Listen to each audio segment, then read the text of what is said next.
The mountain wasn't a mountain at all. From the outside, it appeared to be nothing more than a typical geological formation in the heart of what was once called the Patagonian Wilderness, a region that had long since been reclaimed by carefully managed ecological systems. But deep within its granite core, subterranean research complex Beta 9 represented humanity's most audacious secret. Dr. Marcus Hayden's fingers danced across quantum interfaces that seemed to breathe with their own mechanical life. Each touch sent ripples of data through systems so advanced they bordered on mystical.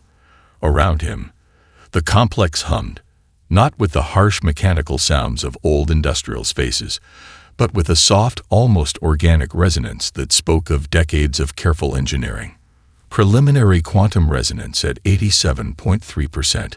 A holographic interface announced in a voice that was neither male nor female, neither machine nor human. Araya, the advanced responsive intelligence algorithm, had been Hayden's companion through 30 years of isolation, preparation, and hope. He remembered the stories passed down through generations, not the official histories. Those were carefully curated propaganda, but the whispered tales told in secure family networks. How humanity had been quarantined not as a punishment, but as a protective measure. How an unknown threat had forced the galactic community to isolate Earth, believing it was saving the rest of the universe from some incomprehensible danger. But humanity had never been good at being caged. The first generation after the quarantine had been survivors, shell-shocked, struggling to understand their sudden isolation. The second generation had been builders, reconstructing human society from the fragments of a nearly destroyed civilization. But the third generation, Hayden's generation, they were architects of revenge and resurrection. A holographic display flickered to life, showing 12,000 ships in quantum stasis. Each vessel was a marvel that would shatter everything the galactic community believed about human capabilities. They weren't just warships. They were living systems, part biological, part technological, each one a testament to humanity's forbidden genius. Dr. Hayden. Araya's voice cut through his memories. Quantum synchronization is approaching critical mass. Recommend final system check.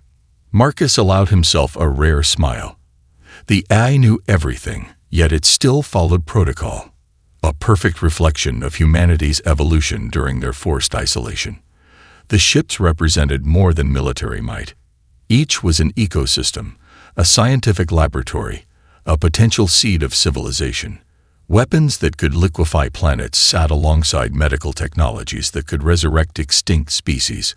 Computational systems that could solve multidimensional problems were integrated with ecological restoration modules, capable of terraforming dead worlds in weeks instead of centuries. Begin final sequence, Hayden commanded. Around him, massive chamber doors began to seal, each one thick enough to withstand a direct asteroid strike, constructed from materials that didn't exist in any galactic database. Quantum-locked alloys that could phase between states of matter, adaptive materials that could heal themselves, absorb energy, and redistribute it with mathematical precision. Admiral Elena Rodriguez would be preparing the fleet's emergence. He had worked with her for decades, watched her rise through the ranks of what was essentially a shadow government. Brilliant, ruthless, prepared. Quantum resonance at 94.6%, Araya reported. Hayden's cybernetic implant, a subtle network of quantum processors integrated seamlessly with his neural pathways, began to pulse. Information flowed, potential scenarios calculated, contingencies mapped across millions of potential galactic response models. They weren't just preparing for a return. They were preparing to fundamentally reshape the understanding of what it meant to be a spacefaring civilization. Final sequence initiated, Hayden whispered. The mountain wasn't a mountain. The ships weren't just ships. And humanity was about to remind the universe exactly who they were. The klaxon began to sound. A noise that hadn't been heard in generations, a sound of awakening, of revolution. Isolation was about to end. The Galactic Concordance Communication Hub was a marvel of engineering, a massive spherical structure that orbited the neutron star Epsilon 9. Its surface, an intricate lattice of quantum receivers and hyperspace translators. Normally, it hummed with the constant chatter of 1,000 civilizations, a symphony of interstellar communication that never truly fell silent. Until now. Communication Officer Vexnera felt the first tremor of the breach before any alarm could sound. Their silicon-based neural network, typically as stable as the most refined quantum computer, suddenly erupted with impossible data streams. Not just information. Something far more terrifying. Containment protocol. Vexnera's translator implant screeched, the sound cutting through the communication hub's main chamber. But it was already too late. The data wasn't just entering the system, it was rewriting it. Technological blueprints materialized across 1 million secure channels. Medical breakthroughs that could resurrect entire species flickered into existence. Ecological restoration techniques so advanced they made current xenobiological research look like primitive scratching, materialized in every database. And then, the message. 3 simple words that would reshape galactic understanding. We remember. We are prepared. On 100 different worlds, in thousands of communication centers, the same impossible event was unfolding. The quantum breach wasn't an attack. It wasn't a virus. It was a declaration of existence so profound it threatened to shatter every preconception about humanity's capabilities. Admiral Kreltax of the Zarkel Hegemony watched the data stream with mounting horror. The human communication was doing something impossible. It was simultaneously penetrating every known communication protocol, while also teaching those same protocols how to understand its own transmission. This is not possible, Kreltax muttered, their multifaceted crystalline eyes tracking impossible data patterns. The blueprints were a masterclass in technological innovation. Energy generation systems that could power entire star systems, medical nanotechnology that could rebuild cellular structures from quantum-level information, computational matrices that could solve problems previously thought unsolvable. But it was more than technology. Much more. Each data packet carried subtle cultural information, glimpses of human history, fragments of art, music, philosophical concepts that seemed to rewire the very perception of those receiving them. It was as if humanity had spent its isolation not just developing technology, but understanding the fundamental nature of communication itself. Vexnera's neural network began to fragment and rebuild. The human data was alive. Adaptive. Learning. Impossible, they whispered again. On Earth, deep within the subterranean research complex, Dr. Marcus Hayden watched the quantum breach unfold through Aria's multidimensional display. Each transmission was a carefully calculated message, not just of technological superiority, but of calculated restraint. Quantum transmission at 99.7% completion, Aria reported. Hayden allowed himself a thin smile. They weren't just breaking the quarantine. They were redefining the very concept of first contact. The Galactic Concordance had isolated humanity, believing they were protecting the universe from some incomprehensible threat. They had no idea that the threat they feared was humanity's potential for growth, adaptation, and transformation. Communication Officer Kren of the Rixtal Collaborative felt something new emerging in their species' collective consciousness. The human transmission wasn't just information. It was an invitation, a challenge, a promise. We are here. We are different. We are ready. Across the galaxy, 1,000 civilizations held their collective breath. Isolation was over. The Zarkel Hegemony's response was as predictable as it was brutal. 12 massive dreadnoughts, each a kilometer of pure destructive potential, accelerated from their staging point near the Crimson Nebula. Their weapons systems were a testament to centuries of military engineering. Plasma cannons that could superheat entire planetary atmospheres, quantum disruptors capable of unraveling atomic structures, and shield generators that could deflect entire asteroid swarms. Supreme Commander Vornak watched the tactical display with a predatory intensity. Holographic representations of the human fleet's projected emergence point flickered like dying embers. Targeted quantum annihilation. He growled to his bridge crew. We will remind these humans why they were quarantined. What Vornak didn't know, what none of the Zarkel understood, was that they were already being watched. Inside the lead human vessel, HMS Prometheus, Admiral Elena Rodriguez sat perfectly still. Her cybernetic interface, a delicate network of quantum processors that seemed to breathe with living intelligence, was already 3 steps ahead of every Zarkel calculation. "ARIA," she spoke softly, "analyze potential engagement vectors." The ship's AI responded instantly, not through speakers, but directly into Rodriguez's neural network. A cascade of probability matrices, tactical simulations, and strategic options bloomed like a deadly flower of pure information. 12 potential confrontation scenarios, ARIA reported. Probability of Zarkel initiating first strike, 94.7%. Recommended response, minimal engagement, maximum psychological impact. The Zarkel dreadnoughts moved with a sense of inevitability.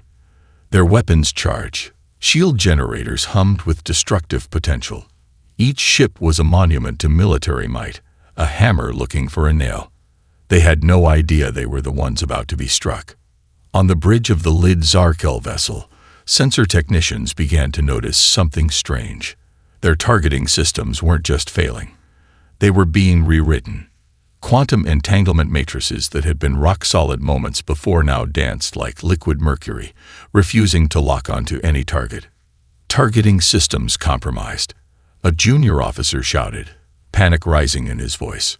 Supreme Commander Vornak's response was immediate. Full weapon systems. Prepare quantum cascade bombardment. But the order came a millisecond too late. The first indication of human technological superiority wasn't a weapon. It was something far more terrifying. The lead Zarkel dreadnought simply ceased to exist. Not destroyed. Not vaporized. Simply erased from reality, as if it had never been constructed.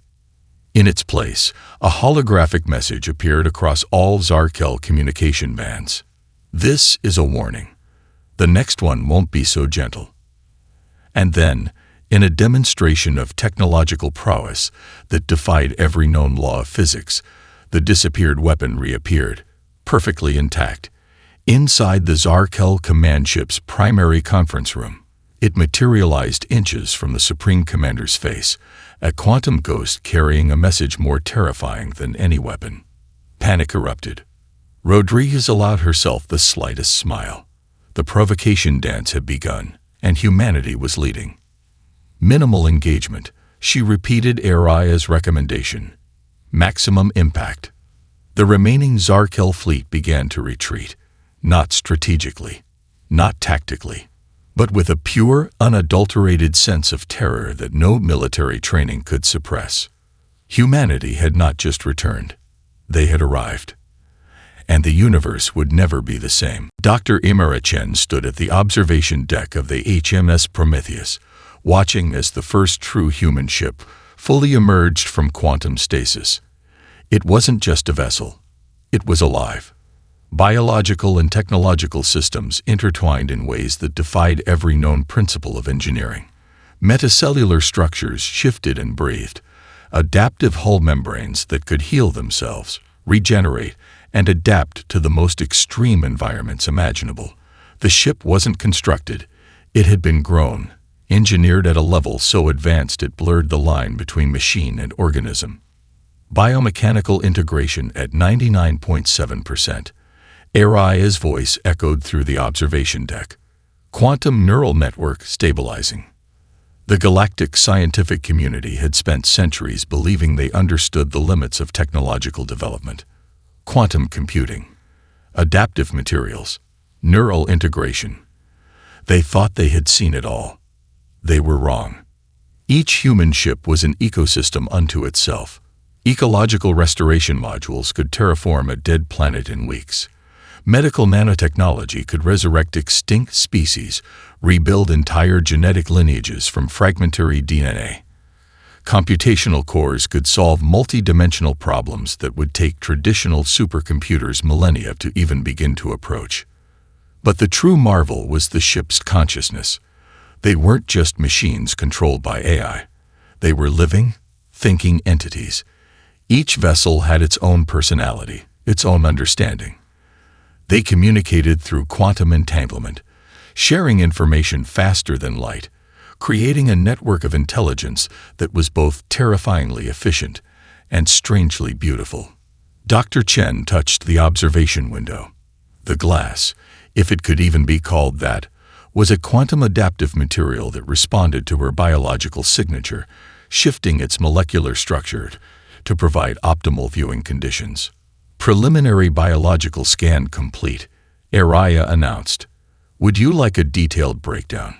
Imara smiled. The eye wasn't just reporting. It was asking. Engaging. "Show me everything," she responded. Holographic displays erupted around her. Layers of information that would have overwhelmed any traditional computer system danced before her eyes. Genetic structures, computational matrices, quantum communication networks. Each ship was a universe of information, a living testament to humanity's forced isolation. In the research labs scattered throughout the Prometheus, scientists and engineers watched in awe. These weren't just ships. They were the culmination of 3 generations of secret development, of humanity's most brilliant minds working in complete isolation, freed from the bureaucratic limitations of the galactic community. Dr. Elena Rodriguez, no relation to the Admiral, but equally brilliant, was analyzing the ship's neural network. "It's not just adaptive," she muttered to her colleague. "It's predictive. These ships can calculate potential scenarios faster than any known eye. They're not just responding to threats. They're anticipating them." The ship's biological systems were equally impressive. Adaptive immune responses that could neutralize unknown pathogens, regenerative capabilities that made traditional repair systems look like crude bandages, energy absorption and redistribution systems that could turn potentially destructive radiation into usable power. Outside, the remaining Zarkel fleet watched in stunned silence. This wasn't just a technological breakthrough. This was a fundamental reimagining of what it meant to be a spacefaring civilization. The first human ship fully materialized. Its hull shimmered, not with metallic reflection, but with a living, breathing quality that seemed to pulse with its own heartbeat. Humanity had not just returned. They had evolved. And the universe was about to learn exactly what that meant. The galactic concordance chambers had never witnessed such chaos. Holographic representatives from 1,000 different civilizations screamed, threatened, and pleaded. The central platform, typically a model of measured galactic diplomacy, now resembled a powder-cake moments from explosion. Admiral Elena Rodriguez stood at the center of the storm, perfectly calm. Her delegation was small, just 5 individuals who represented humanity's most brilliant minds. Behind them, a holographic display showed snippets of the classified records they were about to reveal. Records that would fundamentally reshape every understanding of humanity's quarantine. "Silence," Rodriguez commanded. The word wasn't shouted, it wasn't aggressive, but it cut through the cacophony like a quantum blade, causing every translation matrix to pause mid-transmission. High Counselor Zarek of the Quantum Collective was the first to find his voice. His crystalline form shimmered with barely contained rage. "You dare to interrupt 3 centuries of galactic protocol. You, a species we quarantined for the safety of every living civilization." Rodriguez's smile was razor-thin. "We were not punished," she began, her voice carrying a clinical precision that made even the most aggressive delegates lean forward. "We were protected, and now we protect back." The holographic displays began to shift. Not just images, but living data streams that seemed to breathe with their own intelligence. Each record was a window into a story far more complex than any had imagined. The true reason for humanity's isolation wasn't a threat from humans.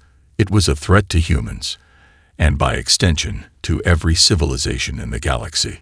Classified synorchaeological records began to materialize. fragments of a civilization so ancient, so technologically advanced, that their very existence challenged everything known about galactic evolution. A civilization that had systematically consumed or destroyed every species that showed potential for advanced technological development. The Void Architects, Rodriguez explained, her words cutting through centuries of mystery. A species that saw technological advancement as a threat to be eliminated. The record showed impossible technologies, weapons that could consume entire star systems, quantum-level manipulation techniques that could erase entire civilizations from existence, and humanity had been their primary target. The quarantine wasn't a punishment. It was a shield. We were the anomaly, Rodriguez continued. The species they couldn't predict. The civilization that refused to be categorized, controlled, or consumed. Holographic representations of the Void Architects began to materialize. Beings of pure energy and computational potential, so advanced they made current technological understanding look like primitive cave drawings. Our isolation, Rodriguez said, was not just survival. It was preparation. Behind her, the holographic displays showed humanity's technological development. Not just military capabilities, but ecological restoration techniques, medical technologies that could resurrect extinct species, computational systems that could solve multi-dimensional problems in microseconds. We are not here to conquer, she stated. We are here to stand between the galaxy and a threat you've forgotten exists. The chamber fell into a stunned silence. High Counselor Zarek's crystalline form began to tremble. The records were undeniable. The threat was real. And humanity had spent 3 centuries preparing for a war that no one else even remembered. The Void Architects are coming, Rodriguez said simply. And this time, we're ready. Humanity had not just returned. They had been waiting. And the galaxy was about to understand the true meaning of protection. Not everyone welcomed humanity's return. The assassination attempts began within hours of the Galactic Concordance hearing. Coordinated, precise, each designed to test humanity's defenses in ways that went beyond traditional warfare. The first strike came from the Cordon Syndicate, a collective of mercenary species known for their ability to penetrate the most secure systems. Their infiltration team was legendary, composed of shapeshifters, quantum hackers, and biological weapons experts. They never stood a chance. The team's attempt to breach the human diplomatic shuttle resulted in something far more unexpected than mission failure. As their lead operative began to activate a molecular disassembly weapon, reality itself seemed to hiccup. In an instant, the entire infiltration team found themselves teleported directly into the heart of their home planet's most active volcano. No weapons fired, no alarms triggered, just a simple, horrifying relocation. Dr. Marcus Hayden watched the incident unfold through Araya's multidimensional tracking system. Minimal engagement, he muttered, echoing Admiral Rodriguez's earlier directive. Maximum impact. The Rixtal Collaborative was next. Their assassination attempt was more subtle, a sophisticated bioweapon designed to target human neural networks. Microscopic agents that could rewrite genetic structures, destroy cognitive functions, eliminate entire diplomatic teams in moments. The weapon never reached its target. Instead, the Rixtal operatives who had developed the bioweapon found themselves transformed. Not killed, not destroyed. Simply changed. Their genetic structures rewritten into harmless, cute marsupial-like creatures that looked more like children's toys than deadly assassins. Genetic recalibration complete. Araya reported, a hint of what might have been amusement in its quantum-processed voice. Admiral Rodriguez received the reports with her characteristic calm. Each attempt wasn't just a threat to be neutralized, it was a message to be sent. We are not your victims. We are not your prey. We are something else entirely. On the orbital platform where human diplomats conducted their most sensitive negotiations, a dozen different assassination attempts were neutralized before they could even fully form. Quantum prediction matrices identified potential threats milliseconds after they were conceived. The Zarkel hegemony washed in mounting horror. Their most advanced infiltration teams, their most sophisticated weapons, reduced to nothing more than a demonstration of human technological superiority. But it wasn't just about defense.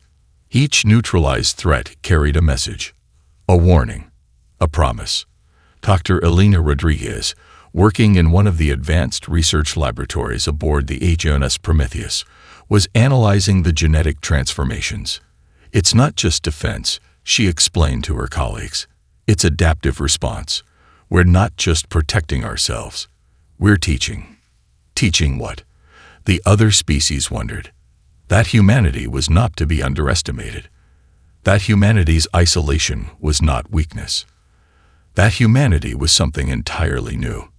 The attempts continued, each more elaborate, each failing more spectacularly than the last.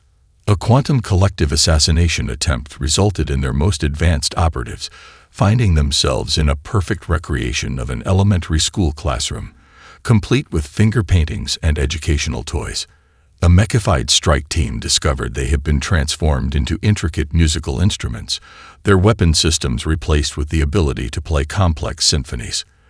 With each attempt, the message became clearer.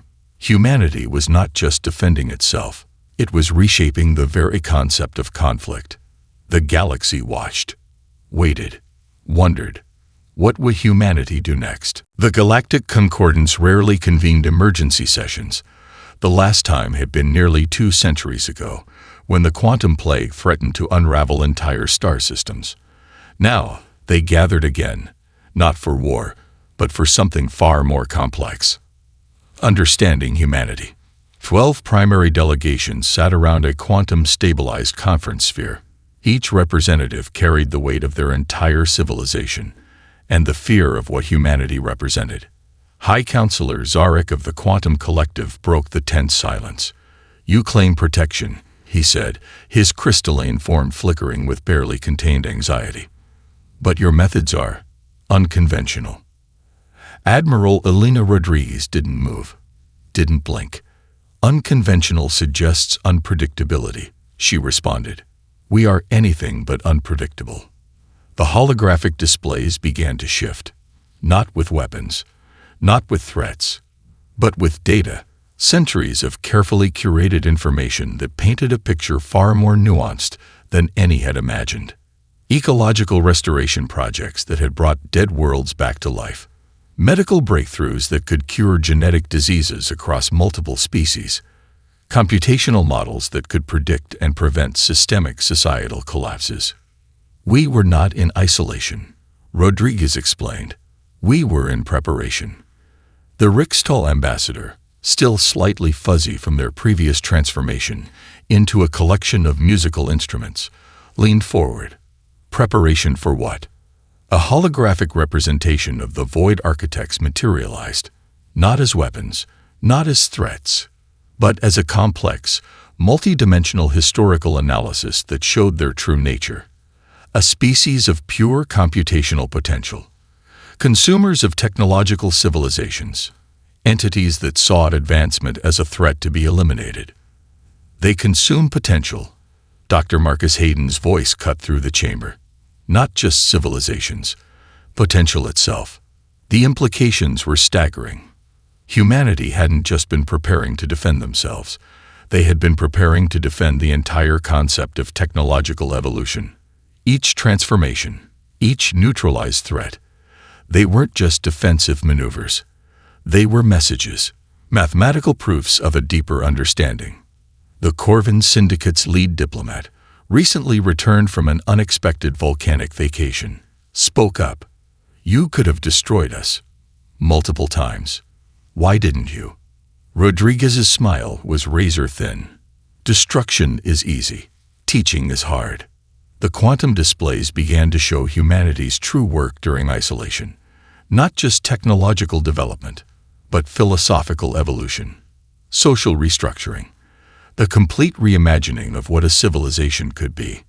No poverty, no systemic oppression, complete ecological harmony, technologies that could heal instead of harm, educational systems that valued individual potential above all else. "We are not here to conquer," Rodriguez stated. "We are here to demonstrate an alternative." The chamber fell silent. The Zarkel representative's translator struggled to capture the nuance of her next statement. "The Void Architects will come. They always come for civilizations showing significant technological potential. And when they arrive, we will be ready. Not just humanity. All of them." Dr. Hayden stepped forward, his quantum interface pulsing with complex data streams. "We've spent generations understanding them, preparing countermeasures, but more importantly, preparing united resistance." The holographic displays showed something unprecedented. Defensive technologies that could be shared, adaptive systems that could protect multiple species simultaneously, a collaborative approach to survival that went beyond traditional galactic politics. "This," Rodriguez said, "is why we were isolated, not as a punishment, but as an opportunity to become something more." The Galactic Concordance had expected a threat. They found a solution. Humanity had not just returned. They had evolved. And everything was about to change. The first signs of the Void Architects' approach came not with a bang, but with a subtle quantum distortion that rippled across multiple star systems. Admiral Elena Rodriguez stood on the bridge of the HMS Prometheus, her quantum neural interface humming with calculated anticipation. Around her, the human fleet, 12,000 ships that were more living organism than machine, began to move with a synchronicity that defied traditional understanding of fleet coordination. "Incoming quantum disruption," Araya reported. "Probability of full-scale dimensional incursion, 97.3%. Dr. Marcus Hayden's voice cut through the ship's communication network. "This is what we've prepared for," he said, his tone a mixture of scientific calm and barely contained excitement. The Void Architects were not a conventional enemy. They were a computational plague, a species that consumed technological potential like a virus consumes living cells. Every civilization they encountered was either assimilated or destroyed. Humanity was to be their next target. They were wrong. The first wave of Void Architect probes hit the collaborative defensive line, a network of ships from every major galactic civilization, coordinated by human quantum communication matrices. Where previous encounters would have resulted in total annihilation, something entirely different happened. The defensive line didn't just resist, it adapted. Quantum shields developed by human scientists reconfigured themselves in microseconds. Adaptive technologies from a dozen different civilizations merged into a unified defensive network. The Rikstal's biological adaptation techniques merged with Zarkel quantum computing. Corvin molecular restructuring combined with human predictive algorithms. It was more than a defense. It was evolution in real time. The Void Architect probes found themselves caught in a system they couldn't comprehend. Every attempt to consume technological potential was reflected back, transformed, repurposed. "Dimensional compression initiating," Araya announced. On the bridge, Rodriguez watched as the collaborative fleet began to do something unprecedented. They weren't just defending.